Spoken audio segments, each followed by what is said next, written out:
В московском жилом комплексе «Алые паруса» произошел взрыв, в результате которого погиб Армен Саркисян, более известный как криминальный авторитет Армен Горловский, глава Федерации бокса ДНР, приближенный Виктора Януковича, организатор титушек на Майдане 2014 года и, собственно, батальона «Арбат» для нынешней войны с Украиной, состоящего из этнических армян. Он также успел засветиться в попытке госпереворота в Армении. Криминальный авторитет, спускавшийся в окружении охраны, взорван в собственном подъезде в Москве. Если эта новость станет первой, которую прочитает очнувшийся после 30-летней комы пациент, он будет в полном убеждении, что проспал минут 30 и на дворе 1995. Сейчас мы находимся в точке, где все будут торговать версиями. И, насколько можно судить, магистральная версия крутится не возле украинской стороны, а возле кадыровцев, с которыми у Саркисяна был какой-то конфликт. «Алые паруса» — комплекс мне хорошо знакомый. Он находится в районе Щукина, где я был депутатом и буквально через дорогу вырос. Все детство наблюдал, как он строился. Паруса были как раз в моем округе, где я депутатствовал. Причем на избирательном участке, где жители голосовали, я победил с большим отрывом. В мое время там, конечно, ничего не взрывалось, но, с другой стороны, и войны никакой не было. Ладно, прочь воспоминания, перейдем к делу.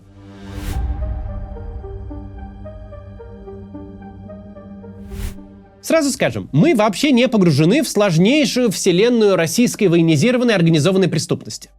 Какие там группировки, что между собой делят, в каких отношениях находятся, почему могут друг друга взрывать, разбираться в этом совсем не наш профиль. Наш профиль – искать политическое содержание. И если правы те, кто говорит, что Украина тут и рядом не проходила, а криминального авторитета взорвали коллеги по ремеслу из числа подручных Рамзана Кадырова, если все так, то политическое содержание здесь следующее. Картелизация России, как главный итог войны, это уже не обоснованные прогнозы на будущее, а сегодняшняя реальность. Примерно с полгода назад мы с вами подробно об этом говорили. Пока активно обсуждаются фантазийные сценарии, развал страны по административным границам субъектов федерации, тотальная победа или тотальное поражение, пока мусолят дискуссию о контрибуциях и репарациях Украине, реальный итог войны проглядывается совсем другой. Превращение нашей страны в зону свободной охоты могущественных преступных группировок. Для такого развития событий есть все необходимые материалы и комплектующие. Есть сотни тысяч людей с боевым опытом, которые привыкли стрелять и получать за это немаленькие деньги. Люди эти не захотят возвращаться работать грузчиками на овощебазы за 30 тысяч рублей. Есть множество самостоятельных и квазисамостоятельных группировок, всяких добровольческих батальонов, в которых действующие уголовники учатся не только воевать, но и управлять вооруженными формированиями.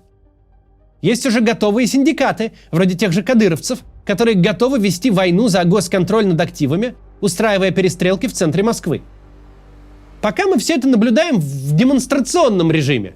Пока еще не случилось массового возвращения людей с войны. Но когда случится, когда в стране окажутся сотни тысяч тех, кто стрелять умеет, а больше ничего не умеет, кому что умереть, что убить совершенно без разницы, тогда мы узнаем, что такое жить в стране, вернувшейся с большой войны. Судьба послевоенной Германии не наш случай, не надо о нем фантазировать. Гораздо более реальный для нас исход – судьба Латинской Америки.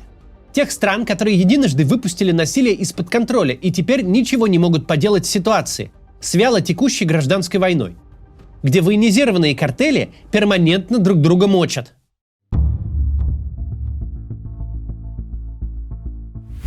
Новость о взрыве криминального авторитета в элитном жилом комплексе в Москве не просто так до предельной степени напоминает 90-е. Это и есть 90-е. Вне зависимости от того, кто это сделал, случиться это могло только если в Москве оказались достаточно организованные и подготовленные преступники, которые имеют доступ к взрывным устройствам, могут их грамотно установить и взорвать таким образом, чтобы объект покушения был убит. Это не спонтанное преступление, не поножовщина на кухне, не выходка какой-то шайки гопников. Это преступление, требующее организации, подготовки и ресурсов. В Москве, где камер на столбах больше, чем листьев на деревьях, где ментов и чекистов больше, чем дворников и таксистов, и вот теперь в Москве этой такое можно провернуть. Абсолютно неважно, кто это провернул. Конкуренты по криминальному бизнесу, вроде тех же кадыровцев, или всемогущая СБУ, на которую теперь можно списать все что угодно. Важно другое. В Москве возникла инфраструктура для заказных убийств. Есть организации, есть исполнители, есть ресурсы, и вообще, вроде как нет государства с его спецслужбами, которые, по идее, должны такого не допускать. Как должны, по идее, не допускать дележа собственности с перестрелки в центре Москвы. Как должны не допускать, чтобы взрыв самоката уносил с собой командующего родом войск.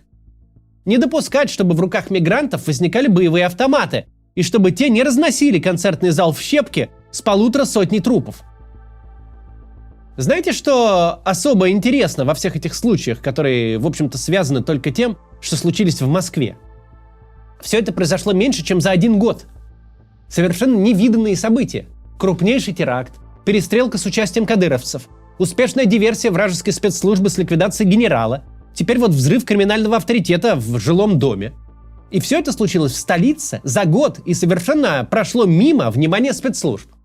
Всякий раз спецслужбы каким-то образом профукивают людей, которые имеют доступ к боевому оружию и взрывчатым веществам. Людей, которые умеют всем этим пользоваться, у которых есть какая-то организация, которые некоторое время готовили свое преступление. Вот это и есть 90-е. Это и есть картелизация. Когда с одной стороны существует организованная преступность самых разных форм и видов, а с другой не следует никакого организованного ответа от государства. В то время как у организованной преступности все больше ресурсов и возможностей, государство занято чем угодно, кроме своей базовой функции – обеспечения безопасности граждан. Понятное дело, что по криминальному авторитету мало кто будет слезы лить. Биография у товарища такая, что можно сказать, он сам выбрал и свой путь, и свою кончину. Нас это не должно интересовать. Нас должно интересовать то, что теперь вот так все работает. Что криминальные разборки можно перенести в московский жилой дом, и никто этому не воспрепятствует. Такое прокатывает уже сейчас, пока по нашим улицам еще не ходят сотни тысяч ветеранов войны в поисках, куда бы применить свой ценный опыт. Пока есть банды исламистских радикалов из вчерашних дворников, или диверсия СБУ, или бандитские разборки. Но каждый раз они успешны. Каждый раз спецслужбы разбираются уже с последствиями. Государству и спецслужбам в таком состоянии, когда каждый следующий взрыв и перестрелка для них полный сюрприз, придется столкнуться с огромной кучей вооруженных, озлобленных, неприкаянных и агрессивных людей.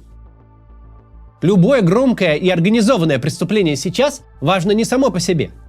Оно важно тем, что демонстрирует реальность, в которой именно это государство с таким состоянием спецслужб, профукавших покушение в элитном жилом комплексе Москвы, именно это государство столкнется со всеми последствиями войны, которую самостоятельно и развязало. Неважно, кого взорвали. Важно, что разборок организованной преступности посредством взрывов в жилых подъездах нормальные государства не допускают. Для нормального государства это исключительное ЧП. Российское же государство такие исключительные ЧП стало допускать одно за другим. Пока на фоне войны они могут казаться не чем-то исключительным. Но это образ нашего будущего. Когда вдруг окажется, что государство, которое так долго хвасталось своей силой, на практике очень слабое. Когда окажется, что государство контролирует все на свете, кроме того, что нужно, и следит за всеми, кроме тех, кто гранаты в жилом комплексе швыряет. Когда вдруг окажется, что в стране есть настоящий терроризм, экстремизм и организованная преступность, а все, кто должен с ними бороться, за долгие годы войны с ветряными мельницами, с лайками и репостами, с ЛГБТ-экстремизмом и child-free терроризмом, все эти люди просто не имеют ни идей, ни компетенций, чтобы как-то перехватить гранату на пути от ее покупки до взрыва в очередном подъезде. До завтра.